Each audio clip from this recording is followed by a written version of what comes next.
The scanner beeped 3 times, then went silent. Dr. Amelia Wright pulled her attention away from the purple moss sample and checked the readout. Movement detected, 7 meters northeast. Probably just another tree squirrel analog, she thought, marking the location on her tablet anyway. Everything had to be documented on Verdali's 3, even the boring stuff. She returned to scraping moss into collection tubes. The research station hummed behind her, a small bubble of human technology in an ocean of alien forest. 3 months alone out here, cataloging plants and fungi, and she still had 2 months to go before the supply ship returned. Not that she minded the solitude. The forest was peaceful in a way Earth never had been. The scanner beeped again. Same location but closer now, 5 meters. Amelia looked up from her work, squinting into the dappled sunlight filtering through the canopy. Something moved in the undergrowth, pushing aside ferns with a soft rustling sound. Too big for a squirrel analog. She reached for the stunner on her belt, just in case, but kept it holstered. 3 months on this moon and nothing had shown aggression yet. The creature emerged into the clearing, and Amelia froze. It looked like someone had crossed a caterpillar with a stuffed animal, then dusted the result with pastel paint. The body was segmented like an insect, about the size of a large house cat, but covered in what appeared to be impossibly soft fur. Mint green fur, she noted with disbelief. The texture reminded her of mochi, that Japanese rice cake, somehow both fuzzy and smooth at the same time. Tiny paws dotted each segment, at least 20 of them, and a round face featured enormous black eyes that stared at her with unmistakable curiosity. The creature chirped, not a bird chirp or an insect buzz, but something in between, almost musical. Amelia remained perfectly still, afraid to breathe. This was not in any of her survey data. Nothing even close to this had been documented by the preliminary satellite scans. She should be recording this, taking samples, following protocol. Instead, she just stared as the creature inched closer, its many tiny paws working in perfect coordination. It stopped a meter away and sat up on its hind segments, balancing like a prairie dog. The chirping sound changed to something lower, almost a purr. Then it looked past her, directly at her lunch container sitting on the equipment case. Amelia followed its gaze. Her sandwich, half-eaten, sat exposed to the air. The creature's eyes grew even wider, if that was possible, and it made a small squeaking sound. Every protocol she had ever learned about first contact screamed at her not to feed unknown alien life. Cross-contamination risks, behavioral conditioning, establishing dangerous precedents. She could hear her supervisor's voice listing all the regulations she was about to violate. She tore off a small piece of bread anyway, and tossed it gently toward the creature. The mint green being watched the bread arc through the air and land near its front paws. It looked at the bread, then at Amelia, then back at the bread. One small paw reached out and touched it experimentally. Then, in a motion almost too fast to follow, the creature scooped up the bread and consumed it with obvious delight, purring loudly. Movement in her peripheral vision made Amelia turn. More of them were emerging from the forest. A lavender one, smaller than the first. A peach-colored one that seemed older somehow, moving more slowly. A baby blue creature that rolled more than walked, tumbling over roots with its segments curled. Within minutes, a dozen of the beings surrounded her clearing, all watching her with those enormous dark eyes. They did not seem aggressive or frightened, just curious, intensely, overwhelmingly curious. Amelia sat down slowly, making herself less threatening. The mint green one immediately moved closer and, to her shock, bumped its head against her knee like an affectionate cat. The texture was exactly like touching mochi, slightly yielding but with a fuzzy softness that seemed impossible. She hummed without thinking, a nervous habit from childhood. All the creatures stopped moving and turned toward her. Then, in perfect unison, they began to sway, their bodies undulating in rhythm with her humming. When she stopped, they stopped.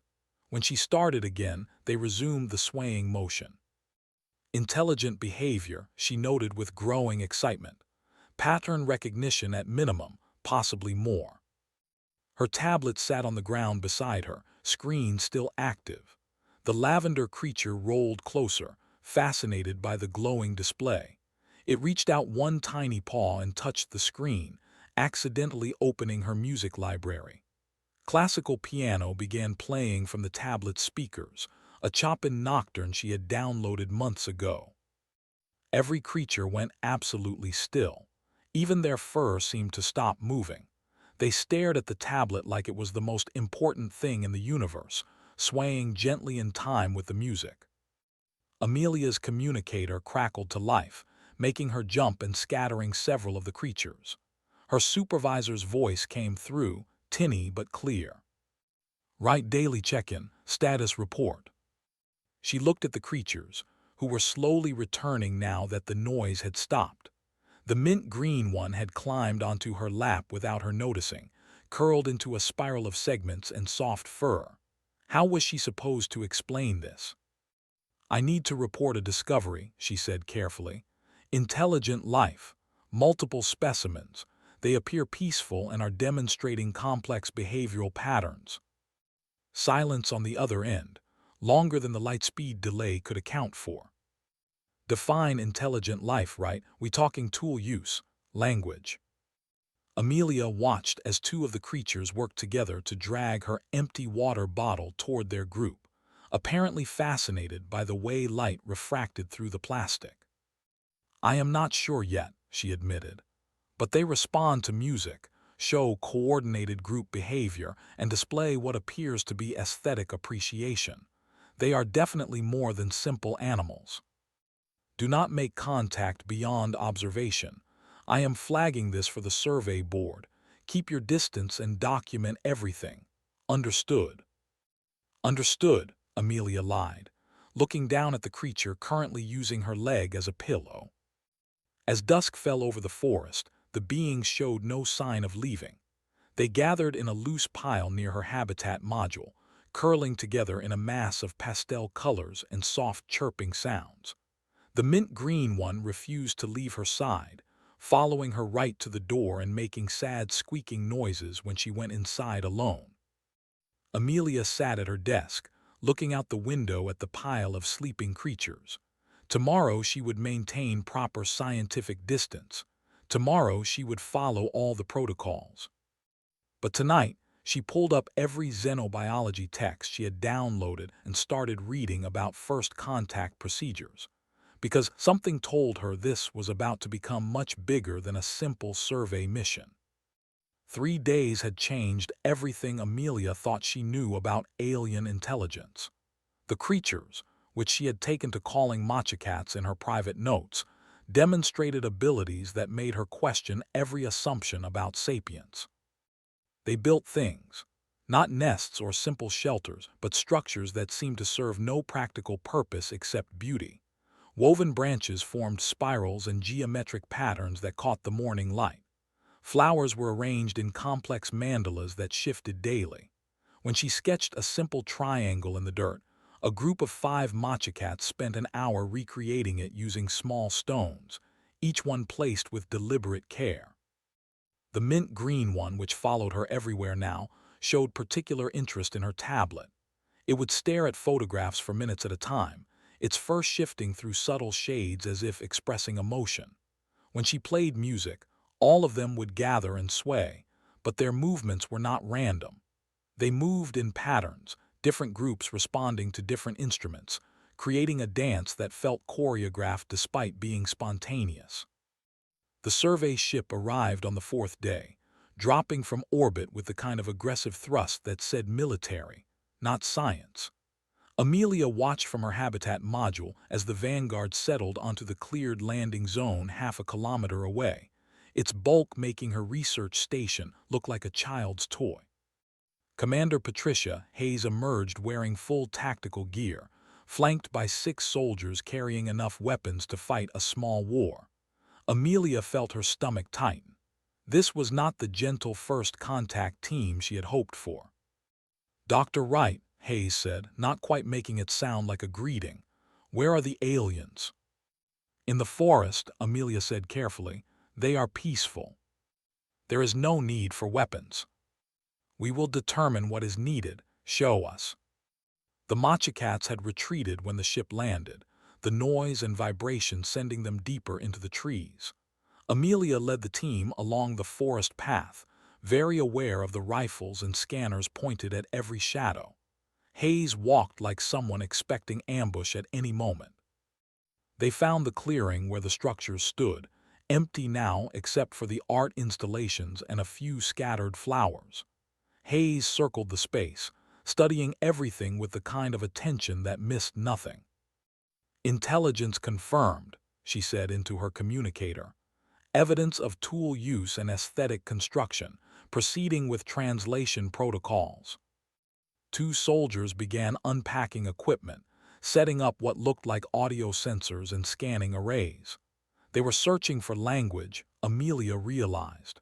Radio signals, structured sound patterns, anything that fit human expectations of communication.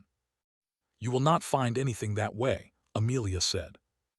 Hayes turned to look at her with the flat expression of someone who had heard too many opinions from civilians. Doctor, we have successfully established contact with 7 alien species using this equipment. I think we know what we are doing. They do not communicate with sound, at least not primarily. Watch their fur. The colors change, and they move in coordinated patterns when they are together. I think that is their language. Noted, we will scan for color wavelengths as well. Hayes dismissed her with a look and turned back to her team. Amelia spent the next hour watching soldiers poke at structures, scan the forest, and grow increasingly frustrated at finding nothing. The Mochicats stayed hidden, and Amelia did not blame them. If she were a peaceful species and her first sight of new aliens was this much firepower, she would hide too. We need specimens, Hayes announced. Live capture for study. No, the word was out before Amelia could stop it. Absolutely not. They are intelligent. You cannot just capture them like animals. Doctor, until we establish communication, we have no way of knowing their level of intelligence. Collection of specimens is standard protocol for first contact scenarios. Standard protocol is for primitives who cannot advocate for themselves. These beings are building art and responding to music. They understand more than you are giving them credit for. Hayes's expression hardened. You have been alone for 3 months with minimal human contact. I am not unsympathetic to the isolation effects, but I cannot let personal attachment compromise this mission. We will proceed with specimen collection. The soldiers moved into the forest with tracking drones, small flying machines that could follow heat signatures and movement. Amelia followed, knowing she could not stop them but refusing to let them do this unsupervised. The drones found a group quickly. Amelia heard the soldiers calling coordinates, moving to surround the area. She ran ahead, breaking protocol and probably several regulations, bursting into a small clearing just as the Mochicats were being cornered. There were hundreds of them, maybe thousands. They filled the clearing and overflowed into the surrounding forest, every color she had seen and dozens she had not. Ruby red, deep purple, sunshine yellow, midnight blue. They were not fleeing. They were gathering. Hold position, Hayes commanded over the radio, something in her voice suggesting she was seeing the same thing Amelia was. The Mochicats began to glow, not like fire or electricity, but with a soft bioluminescence that spread through their fur in waves. Individual creatures lit up, then dimmed, then lit again in sequence. The effect rippled through the crowd like water. Then the glowing synchronized. Hundreds of creatures, thousands of points of light pulsing together. The light rose into the air above them, not solid but visible like aurora or hologram. Shapes formed, abstract at first, then becoming clearer. Amelia gasped. The light shape was her face, recognizable despite being made of living luminescence. Her face, smiling. The image shifted, and now it showed humans and Mochicats standing side by side, no weapons, no barriers. "They are talking to us," Amelia whispered into her communicator. "This is their language. They need groups to create complex images. That is why you could not detect individual communication. They do not communicate as individuals. They speak as a collective." The image changed again, showing something that looked like fear, danger, flight. Then it showed the current moment, soldiers with weapons, Mochicats cornered. Finally, it showed a question, somehow obvious despite being pure light and color: friend or threat? Hayes stood silent for a long moment, watching the display. Then she spoke into her communicator, her voice carefully neutral. "All units stand down, lower weapons, recall the drones." She turned to look at Amelia. "Get your tablet, we need to document this and we need to figure out how to answer them." The mint green Mochicat emerged from the group and rolled directly to Amelia, climbing up her leg to perch on her shoulder. It chirped softly, the sound almost like a sigh of relief, and its fur glowed gentle patterns against her neck. Hayes watched this with an expression Amelia could not read. "That one has bonded to you." "I think so," Amelia admitted. "Then you are our translator. Let us hope you are right about them being peaceful, because we just made first contact with a species that can coordinate thousands of individuals into a single voice. If they decide humans are a threat, we might have a serious problem." Dr. Raymond Foster arrived from the Vanguard looking skeptical and left looking amazed. The linguist had spent 20 years studying alien communication, and he admitted within the first hour that this was unlike anything in his experience. "Language requires individual speakers," he said, watching a group of 30 Mochicats create a glowing image of a tree. "This is more like a biological display screen, coordinated bioluminescence for showing pictures." "Try asking them a question," Amelia suggested. Raymond used the portable projector to display a simple image, a human figure with a question mark above its head. The Mochicats watched intently, their enormous eyes tracking the projection. Then they began to glow in response.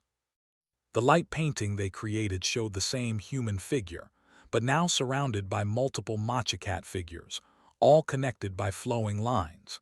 The image pulsed and shifted, showing emotions through color, warmth through golden hues, connection through interweaving patterns. "They are answering," Raymond breathed. "They see humans as isolated individuals, separate from each other, and they are asking if that makes us lonely." Amelia felt something catch in her chest. The mint-green Mochicat on her shoulder, which she had privately named Butterscotch, pressed closer and purred softly. Over the following days, they built a vocabulary together. Simple concepts came first: water, food, shelter, danger. The Mochicats proved remarkably quick at understanding human symbols, and humans slowly learned to interpret the light paintings. But the deeper concepts were harder. The Mochicats had a symbol that Raymond could only translate as the joy of being soft in moonlight. Another meant something like the sadness of separated segments, which apparently described how they felt when isolated from their groups. "They are never truly alone," Raymond explained to Hayes during a briefing. "Individual Mochicats have intelligence, maybe dog or dolphin level, but when they group together, their collective intelligence increases exponentially. 50 of them together think like a genius. 1,000 of them together think in ways we cannot quite comprehend." "Are they a hive mind?" Hayes asked.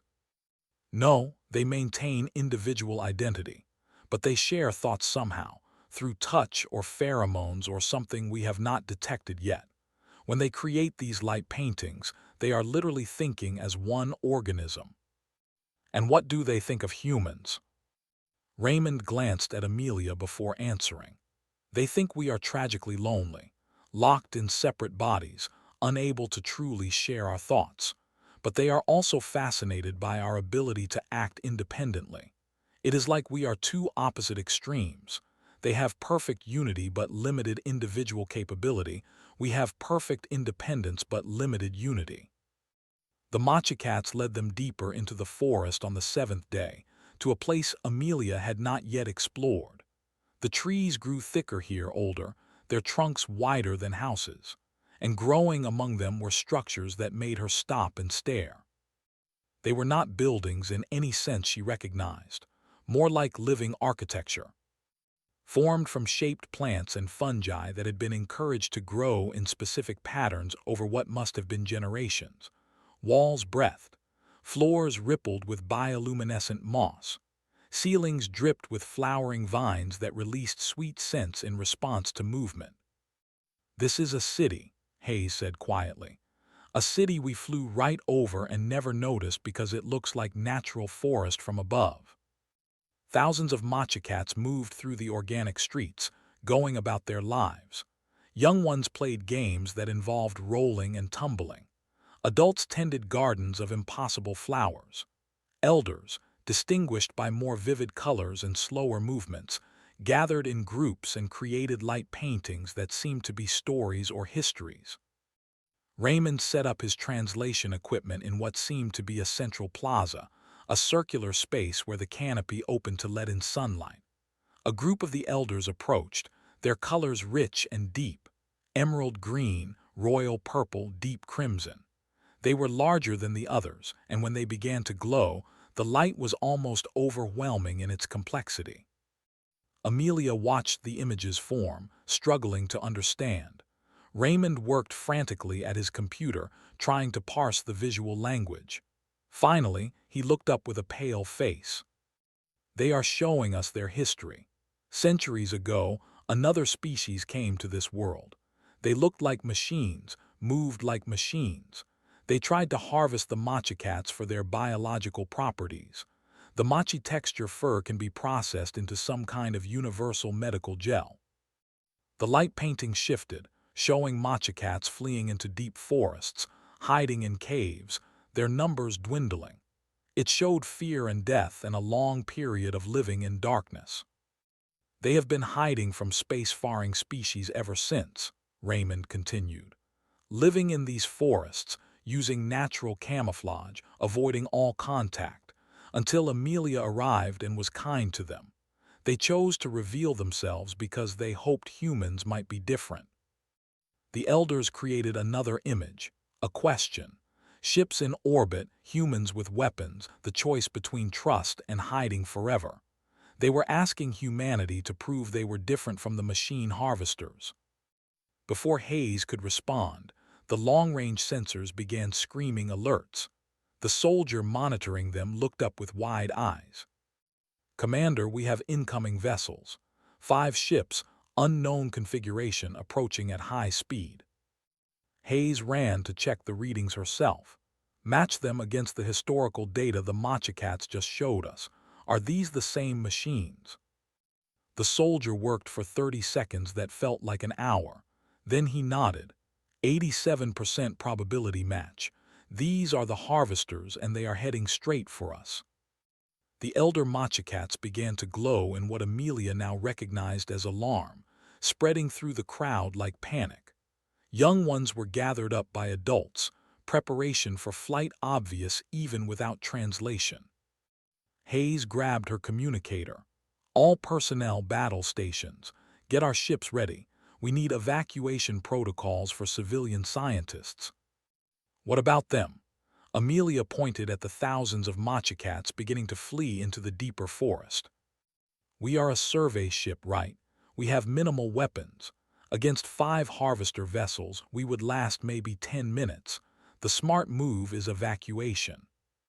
The smart move is running away and letting a peaceful species get harvested." Hayes turned to face her fully, and Amelia saw something in her expression that was not quite the military commander anymore.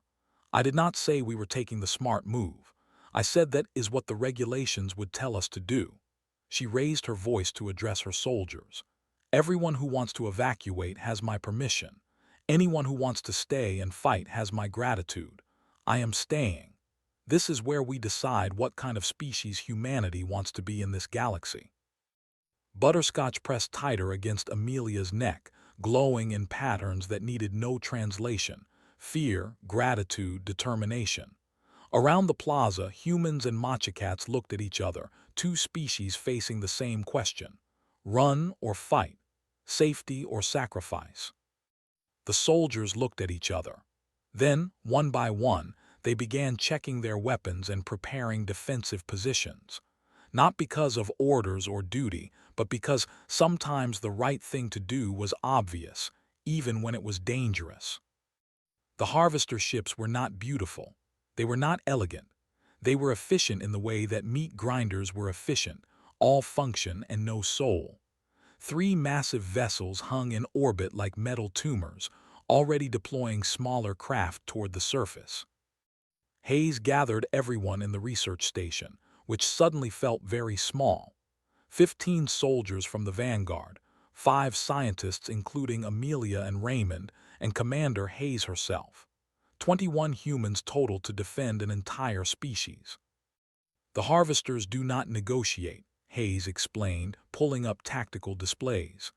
They are automated collection systems, probably designed by some long-dead civilization. They identify biological resources, harvest them, process them, and move on. The Mochicats are not people to them. They are product. Can we call for help? Someone asked. Nearest human military installation is 3 weeks away at maximum speed. We have what we have. Hayes highlighted the forest on the map. The Mochicats know this terrain. We use that. Guerrilla tactics, hit and run, make every drone we destroy cost them more than the resources they are trying to collect. Engineer Lewis Reyes raised his hand like he was in school. The research station has a power core rated for mining operations. If we overload it correctly, we could create an electromagnetic pulse. Would not destroy the big ships, but it would fry their drones if we could get them close enough. How close? Hayes asked. 50 meters, maybe 75 if I boost the output. Then we lure them, make ourselves a target they cannot ignore. Hayes looked around the room. Anyone who wants to leave, the shuttle is ready. No judgment, no consequences. This is not your fight. Nobody moved. Amelia watched the soldiers, expecting at least a few to take the offer. Military training taught survival, and this was not a survivable situation. But they just checked their weapons and waited for orders. Pilot Amy Watkins spoke up, a young woman who looked barely old enough to fly a spacecraft. My mother always said you could judge a civilization by how they treat those who cannot defend themselves. If we run now, what does that say about us? It says we are smart enough to survive, Hayes said, but her voice was not unkind. But I appreciate the sentiment. Let us prove she was right about humanity. The Mochicats had their own plans. The elders led Hayes and Amelia through hidden tunnels, cave systems that honeycombed the ground beneath the forest. The passages were wide enough for humans, barely, and they stretched for kilometers in every direction. Natural shelters, Raymond translated as the elders painted light images. They have been preparing for this for generations. The young and the old will hide here, but some of them want to fight. A group of adult Mochicats stepped forward, their colors shifting through aggressive patterns. Deep reds, sharp oranges, electric blues. They created images showing the harvester's weakness, optical sensors that could be blinded, pattern recognition software that could be confused. They are offering to help, Amelia said, feeling butterscotch tense on her shoulder. Their bioluminescence can be weaponized. At high intensity, it can blind sensors and disorient targeting systems. Hayes studied the Mochicats with new appreciation. How long can they sustain that kind of output? Raymond consulted his tablet, running calculations. Based on their biology, maybe 30 seconds at maximum brightness. Then they would need hours to recover.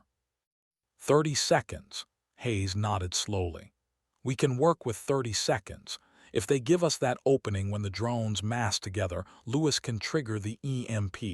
That takes out maybe a wave of them. Then we run, reposition, and do it again.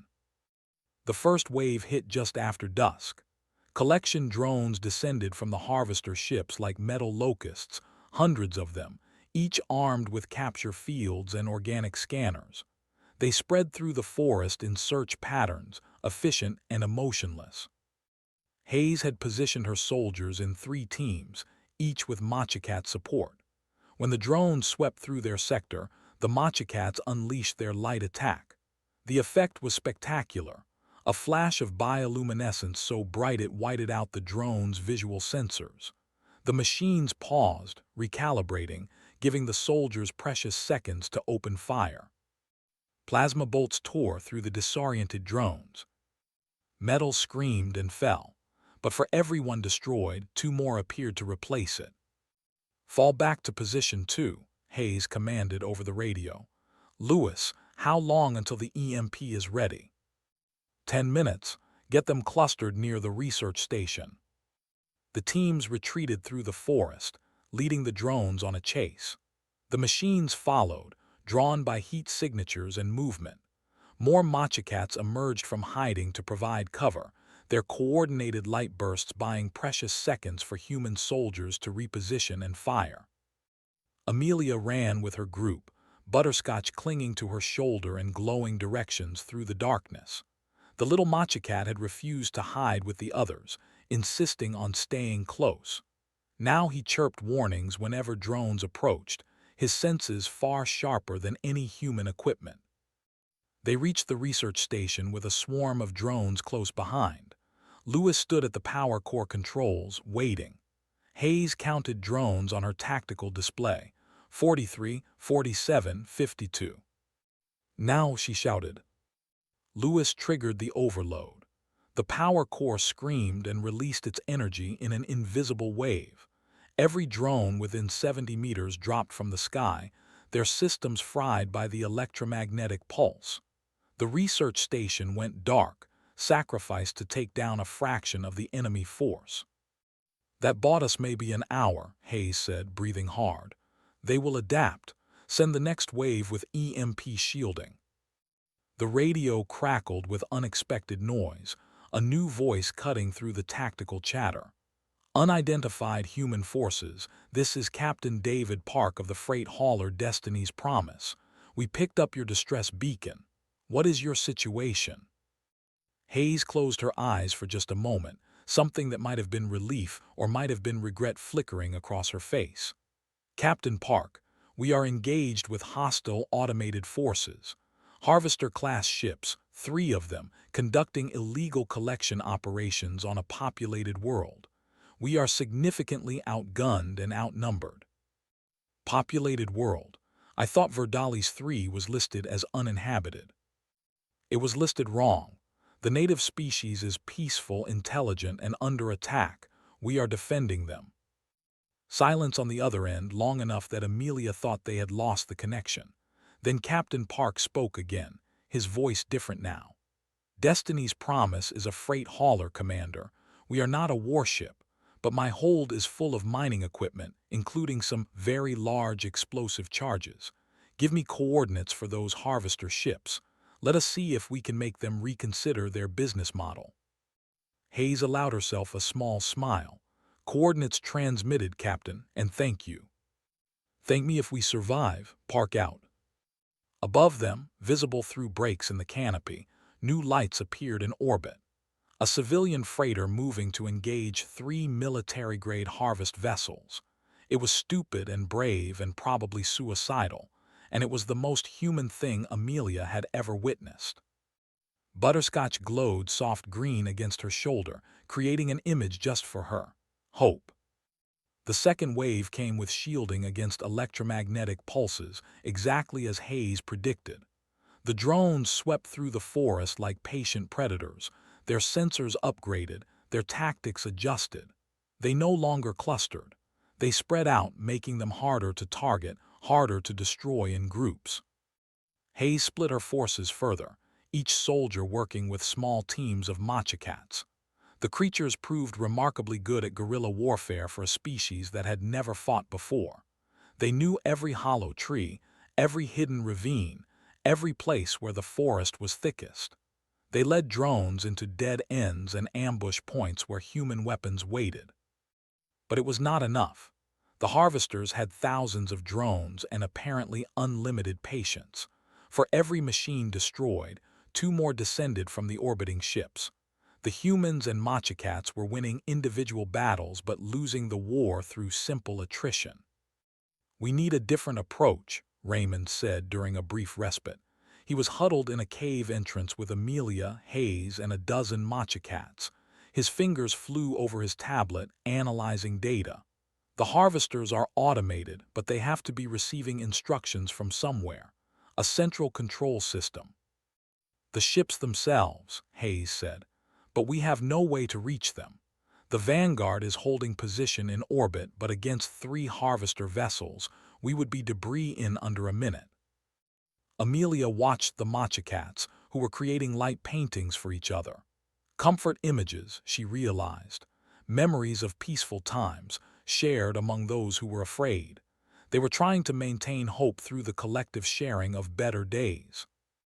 An idea struck her with the force of a physical blow. Their communication. It is not just visual. Raymond, you said you detected other frequencies when they create the light paintings. Electromagnetic, chemical, something you could not fully identify. Yes, but we could never isolate it. The bioluminescence is the obvious component, but there is definitely something else happening. They share information through multiple channels simultaneously. What if they could broadcast on the frequencies the harvesters use for drone control? If enough Mochicats worked together, generated enough collective power. Raymond stared at her, his eyes widening. "You want to hack the harvesters using biological light communication? That is insane. We do not even know if the frequencies overlap. The Mochicats might not be able to generate the right wavelengths. And even if they could, what would they broadcast?" "Not hack, not interfere, just send a message. Make the harvesters see the Mochicats as more than resources. Force them to recognize intelligence and sentience." Hayes was already shaking her head. "The harvesters are automated systems. They do not have feelings or morality. They run on programming that is probably thousands of years old." "But they are still machines," Amelia argued. "Machines process information. If we flood their systems with enough data, proof of intelligence that cannot be ignored, maybe we can trigger some kind of safety protocol. Most civilizations would not want their automated systems accidentally exterminating sentient species. There has to be a failsafe." "A lot of maybes in that plan," Hayes observed. "You have a better one." Silence. Then Hayes sighed. "Explain it to the elders. If they agree to try, we will make it happen. But if this fails, we are out of options. The harvesters will have pinpointed the largest Mochicat gathering, and we will not be able to protect them." The elders understood faster than Amelia expected. They created images showing old knowledge. The original harvesters had a shutdown code, a pattern that could override their collection protocols when transmitted directly into their control systems. But the Mochicats had never been able to generate enough power to reach the orbiting ships. Now, with human technology to amplify the signal, they had a chance. The plan required 10,000 Mochicats working in perfect coordination, more collective intelligence than had ever been gathered at once. And it required them to expose themselves in the largest clearing available, vulnerable to drone attack while they focused on the broadcast. Mochicats began emerging from the tunnels and hidden places, answering a call that spread through their entire population. They came in colors Amelia had never seen: silver, gold, deep black, pure white. The young and the old, the cautious and the brave. They gathered in the clearing where Amelia had first encountered them, where this whole impossible situation had begun. Hayes positioned every soldier as a perimeter guard. They had ammunition for maybe another hour of fighting. After that, it would be hand weapons and desperation.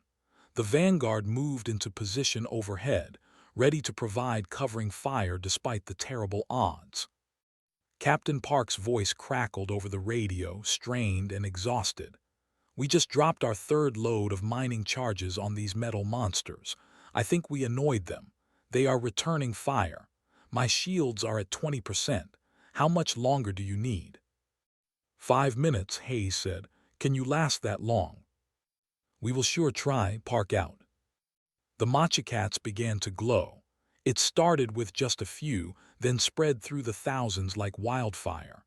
The light grew brighter than Amelia had ever seen, painful to look at directly. The clearing became a sun fallen to earth, pulsing with collected biological power. Drones swarmed toward the light, drawn by the energy signature.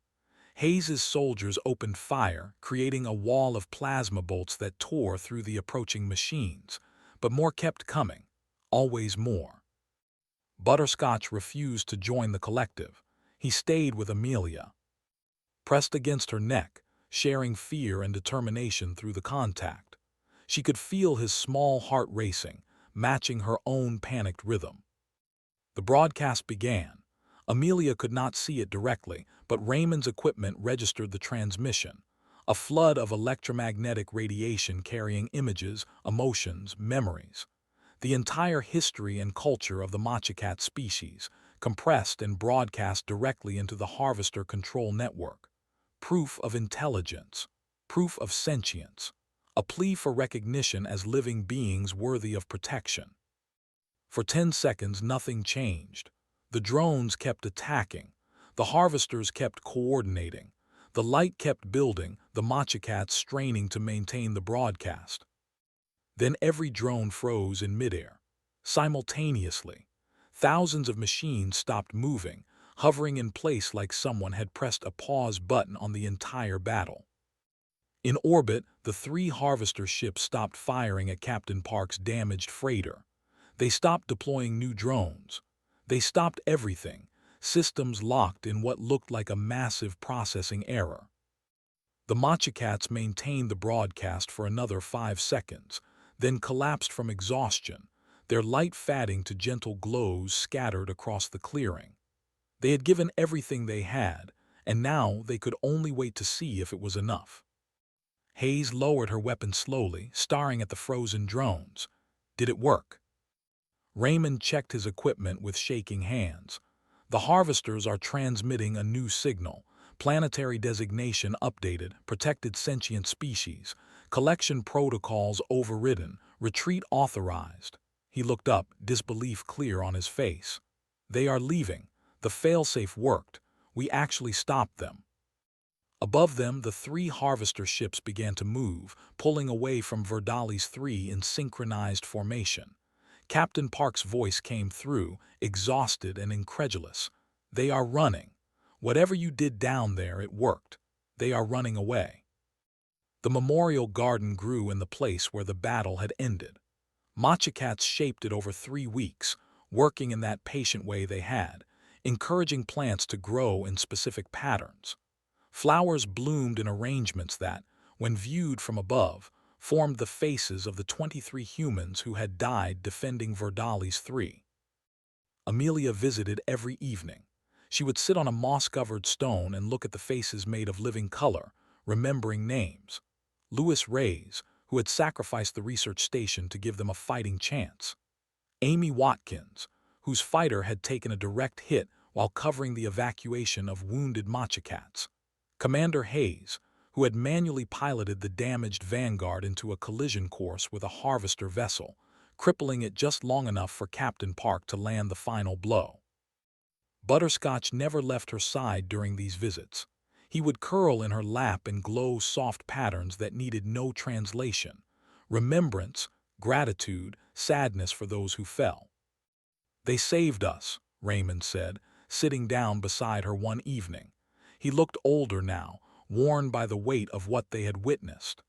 An entire species exists because 23 humans decided it was worth dying for. They would say the Mochicats saved themselves, Amelia replied. That broadcast was their idea, their collective intelligence finding the solution. We just helped amplify it. Humanity provided the amplification, and the willingness to stand between the harvesters and their targets. Raymond gestured at the garden. The Mochicats understand that. This is their way of saying they will never forget. News of Verdali's 3 spread through human space like a shockwave. Not the usual kind of first contact story, where humanity discovered primitives or fought hostile aliens. This was something different. Humans dying to protect a species they had known for less than 2 weeks. The diplomatic corps arrived in force, bringing negotiators and cultural experts and enough bureaucracy to choke a small government. But they came with genuine respect, treating the Mochicats as equals rather than curiosities. The Battle of Verdali's 3, as it was being called, had changed something fundamental in human thinking about alien contact. The Verdali's Accords were drafted in that same clearing, with both species contributing. New protocols for first contact, approach with openness rather than weapons, prioritize communication over classification, defend sentient species from exploitation regardless of their level of technology. Captain Park became the first signatory, honored for his decision to fight despite having no military authority or obligation. These rules will not stop all problems, the lead diplomat admitted during the signing ceremony. But they establish what humanity stands for in this galaxy. We choose protection over profit, friendship over dominance. The Mochicats created a light painting in response, showing humans and their kind standing together against darkness. Below the image, they painted a new symbol, cooperation between different forms of intelligence, neither superior, both valuable. Cultural exchange began slowly. Humans learned that the Mochicats had sophisticated bioengineering, developed over thousands of years. They could grow living structures, program plants to produce specific compounds, engineer ecosystems with precision that made human terraforming look crude. In return, humans shared technology that allowed individual Mochicats to operate independently when needed. Communication devices, environmental controls, tools designed for their unique body structure. But the most profound exchange was philosophical.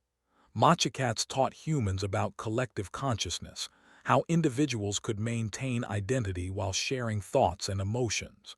Humans taught Mochicats about independence, the ability to disagree and choose different paths while remaining friends. Butterscotch became something unprecedented, a Mochicat who chose to live primarily with a single human rather than in a collective. The elders had worried this would damage him, isolate him from his people. Instead, he thrived, developing a unique perspective that bridged both ways of thinking. Other young Mochicats began forming similar bonds with humans, creating a generation that understood both species intimately.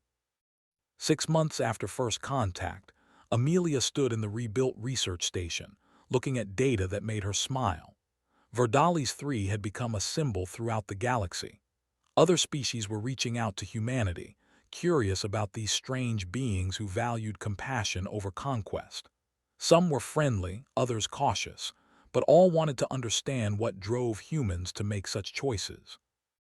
Her communicator chimed with a message from Earth, approval for a permanent cultural exchange center on Verdali's 3. She would head the project, building a place where multiple species could learn from each other, protected by the principles established in the Accords. Raymond found her gazing out at the forest, butterscotch draped across her shoulders like a fuzzy scarf, still processing everything that happened. "Trying to," she admitted. "3 months ago, I was a lonely botanist cataloging moss. Now I am somehow responsible for interspecies relations and cultural exchange programs. It does not feel real." None of this was supposed to happen. You were not supposed to feed them. We were not supposed to stay and fight. Captain Park was not supposed to risk his ship. Hayes was not supposed to sacrifice herself. But all of it did happen because humans keep choosing the hard right over the easy wrong. Butterscotch chirped and created a small light painting just for them, visible only at close range. Amelia's face on the day they met, smiling at him with sandwich in hand. That single moment of kindness that had changed the fate of 2 species. "We are not perfect," Amelia said. "Humanity has made plenty of mistakes. We will make more. But maybe, just maybe, we have something worth sharing with the galaxy. An instinct to protect the vulnerable, even when it costs us. A willingness to see intelligence and sentience as sacred, regardless of what form it takes. The galaxy needed that, Raymond replied. More than we realized. There are a lot of species out there who exploit, who conquer, who harvest. Someone had to be willing to defend instead of attack. Turns out, humans are good at being someone's protectors. They walked to the memorial garden together, joining a group of young humans and Mochicats who were learning from each other. Children played games that combined rolling and running, laughter mixing with musical chirps. Adults worked on joint projects, blending biological engineering with human technology to create things neither species could manage alone. It was messy and chaotic and imperfect. There were misunderstandings and frustrations and moments when the two species could not quite bridge the gap between their different ways of thinking.